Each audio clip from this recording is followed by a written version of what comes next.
नमस्कार दोस्तों, आप सभी का मेरे चैनल पे बहुत बहुत स्वागत है। ओडिशा गवर्नमेंट की तरफ से एक नोटिफिकेशन को रिलीज किया गया है for several post graduate teacher यानी कि पीजीटी पोस्ट।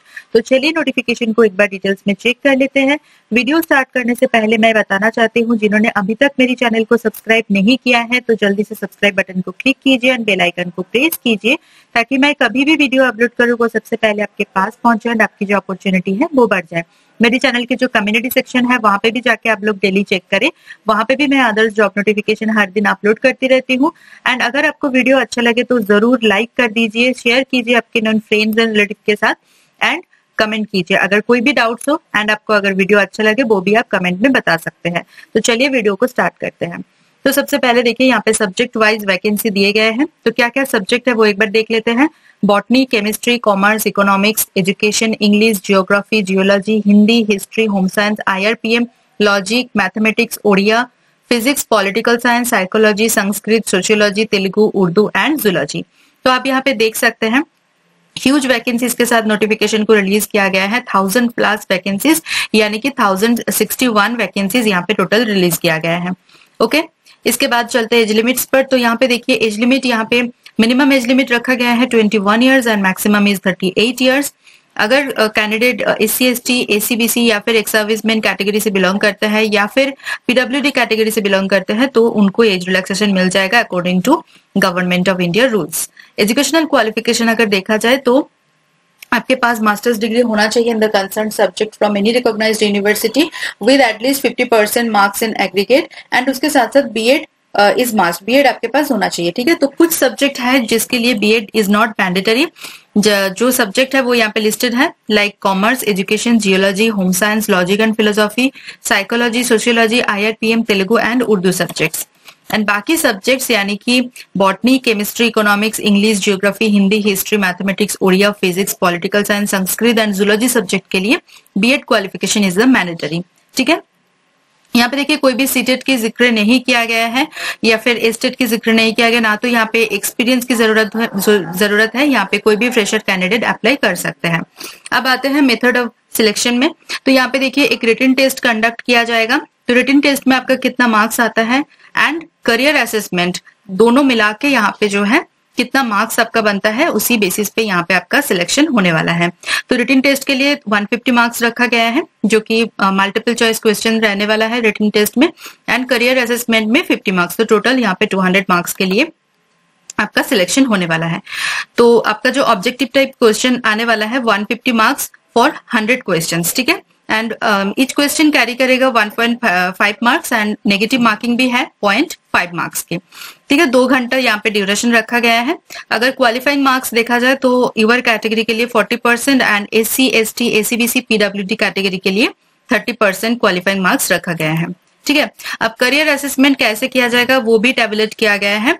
फॉर एग्जाम्पल अगर आपने क्लास 10 में फर्स्ट डिविजन से पास किया है तो आपको यहाँ पे 5 मार्क्स मिलेगा, मतलब टोटल मार्क्स इज 5। एंड अगर आपने सेकेंड डिवीजन में पास किया तो 4 मार्क्स, थर्ड डिवीजन में 3 मार्क्स। एंड यहाँ पे अगर उसी तरीके से अगर आप देखना चाहते हैं कि क्लास 12 में आपको कितना मार्क्स मिलेगा, अगर आपने फर्स्ट डिवीजन में किया है तो 5, सेकेंड डिवीजन में अगर पास किया है तो 4 एंड थर्ड डिवीजन में अगर किया है तो 3 मार्क्स।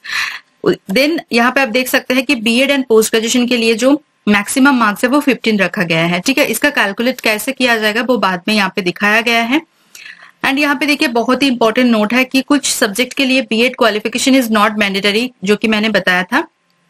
तो उस केस में क्या होगा कि आपका जो यहाँ पे करियर असेसमेंट होगा वो 30 मार्क्स के लिए यहाँ पे कंसिडर किया जाएगा। जो सब्जेक्ट के लिए बीएड क्वालिफिकेशन इज मैंडेटरी उसके लिए 50 मार्क्स एंड जिसके लिए नहीं चाहिए सब्जेक्ट के लिए बीएड क्वालिफिकेशन तो उस केस में 30 मार्क्स यहाँ पे कैलकुलेट किया जाएगा।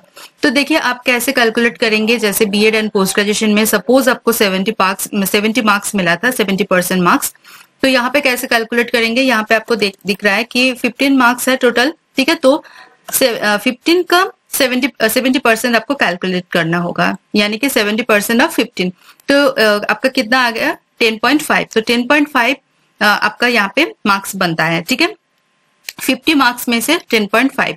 तो इसी तरह से जो है आपको यहाँ पे कैलकुलेट करना होगा। ठीक है, एंड देन जिसका जैसे मार्क्स आएगा उसी बेसिस पे उनका रैंक होता जाएगा। ठीक है, अब यहाँ पे देखिए एग्जामिनेशन का जोन जो है वो यहाँ पे दिए गए हैं। तो जैसे आप देख सकते हैं Balasore, Berhampur, Bhubaneswar, Cuttack, Jaipur, Keonjhar, then Rourkela and Sambalpur. Application fees यहाँ पे फुल्ली नॉन रिफंडेबल 500 रुपीज रखा गया है for general category, AC-BC category, 200 rupees रखा गया है for SC, ST and PWD categories. ठीक है, आपको जो पेमेंट करना है वो ऑनलाइन करना है, इसके लिए बैंकिंग डिटेल्स यहाँ पे आपको मिल जाएगा। ठीक है, एप्लीकेशन प्रोसीजर ऑनलाइन मोड पे है एंड अदर एलिजिबिलिटी कंडीशंस अगर देखा जाए तो इंडियन सिटीजन होना चाहिए। ठीक है, एंड यहाँ पे ओडिया लैंग्वेज में आपका स्पीकिंग, रीडिंग, राइटिंग एबिलिटी होना चाहिए आपके पास। ठीक है, उसके साथ साथ आपका Odia as a language subject होना चाहिए मिडिल स्कूल एग्जामिनेशन में या फिर मैट्रिकुलेशन में।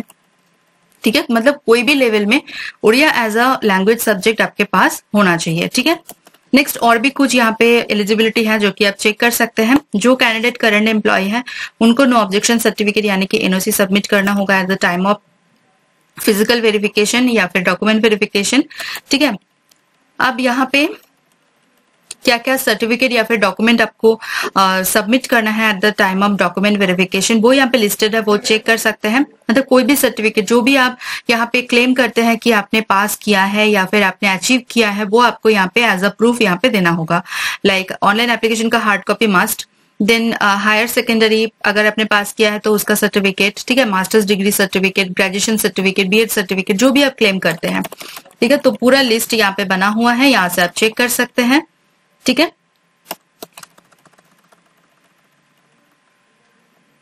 इसके बाद एक इम्पॉर्टेंट नोट है कि बिफोर फाइनल सबमिशन एक बार अच्छे से प्रीव्यू करके पूरे जो एप्लीकेशन फॉर्म है उसका एक बार चेक कर लेना कि जो भी आपने स्कैन्ड इमेजेस अपलोड किया है वो क्लियरली विजिबल है या नहीं, या फिर जो भी आपने इन्फॉर्मेशन दिया है वो करेक्ट है या नहीं। बिकॉज यहाँ पे एक बार फाइनल सबमिशन एक बार हो जाए उसके बाद कोई भी आपको अलग से ऑप्शन नहीं मिलेगा जिसके थ्रू आप एडिट या फिर करेक्ट कर सकते हैं। ठीक है, कोई भी अलग से ऑप्शन आपको नहीं दिया जाएगा, तो ये ध्यान में रखें। अब चलते हैं इंपॉर्टेंट डेट्स पर एंड क्या सैलरी है उस पर नजर डालते हैं।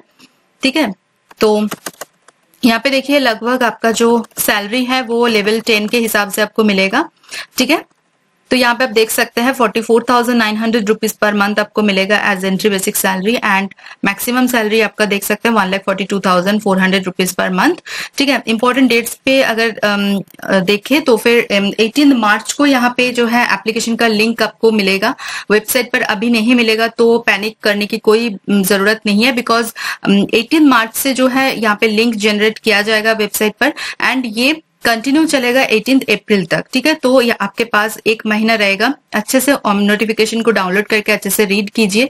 ठीक है, देन एलिजिबिलिटी वगैरह सब कुछ अच्छे से चेक करने के बाद ऑनलाइन एप्लीकेशन करना है, यहाँ पे कोई भी हार्ड कॉपी वगैरह सेंड नहीं करना है।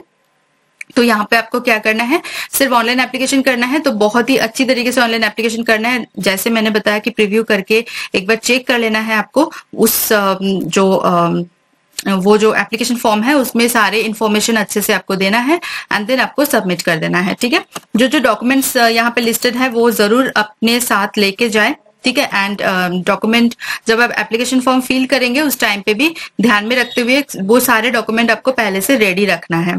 तो ये जो नोटिफिकेशन है आया है state selection board of government of Odisha. ठीक है, हायर एजुकेशन डिपार्टमेंट की तरफ से, जो कि भुवनेश्वर में है। एक बार ऑफिशियल वेबसाइट चेक कर लेते हैं। तो ये आपका ऑफिशियल वेबसाइट है। ठीक है, यहाँ पे आके आपको नीचे स्क्रॉल डाउन करते ही वर्ड्स न्यू में मिल जाएगा। देन सेकंड नंबर पर आपको मिल जाएगा जो 7 तारीख को पब्लिश किया गया था, advertisement for recruitment of PGTs in non government aided higher secondary schools. वहां पे व्यू करेंगे तो आपको मिल जाएगा। तो एप्लीकेशन फॉर्म का जो लिंक है वहां पे एक्टिवेट हो जाएगा 18 मार्च से, तो आपको रेगुलरली चेक करते रहना है। ठीक है, मेरी तरफ से सभी कैंडिडेट्स के लिए all the very very best. अगर आपको वीडियो अच्छा लगे देन प्लीज मेरी वीडियो को एक बार लाइक कर दीजिए, कमेंट करना ना भूले एंड वीडियो को शेयर कीजिए आपके नॉन फ्रेंड्स एंड रिलेटिव के साथ। तो चलिए मिलते हैं नेक्स्ट वीडियो में। Thank you for watching.